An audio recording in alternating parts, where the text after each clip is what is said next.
There are 90 days left before the Chicago Slaughter football team starts its first season in the Indoor Football League. Moving up from a smaller league as its champions, the pressure is on to build another winning team.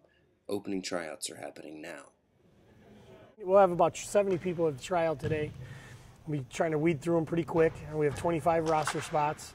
Out of those 25 roster spots, there's probably a dozen or so guys that will be coming back from next year's team looking to make the team, so it's pretty tough. We're moving into the IFL, which is 8-man. We were in a 7-man league last year, so we got a little bit of coaching, learning that we have to do.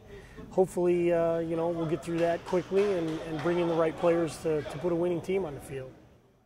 Tryouts are rigorous as athletes are timed and measured in a host of performance assessments. They're looking for strength and speed, as this version of the game depends on it.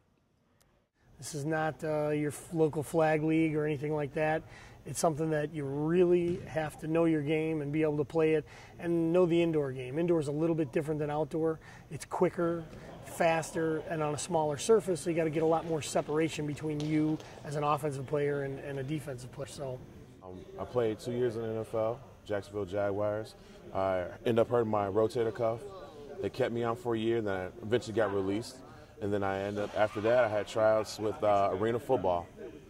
And ever since then, I've loved it. Stayed with it, and I haven't stopped playing it. I actually enjoy it more than the outdoor game because it's a lot faster, it's a lot more contact, and it's a more family-oriented game. It's like the best part for me is when, after a game, I can actually come down, autograph stuff for kids. I don't know how many countless times I've thrown guys over walls and had beer and popcorn and nachos thrown on me because fans go crazy for that stuff.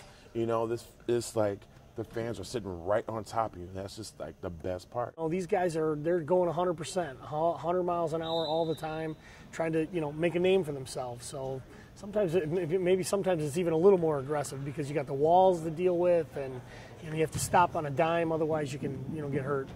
Yeah, yep, it's exactly what it is. It's a hockey rink. I mean, only difference between what we got here and what you guys see behind me here is we have some padding. These walls aren't padded, so, but they throw up padding for the games. But it's, when you're running an out route, you don't have far to go and you're hitting the wall.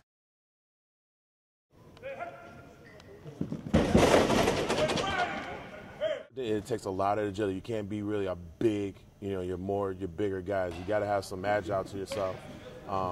You got to have some speed. So it's an offensive game, really. So it's quick. Everything happens within 3 seconds or less. So you got to be quick off the ball and ready to roll.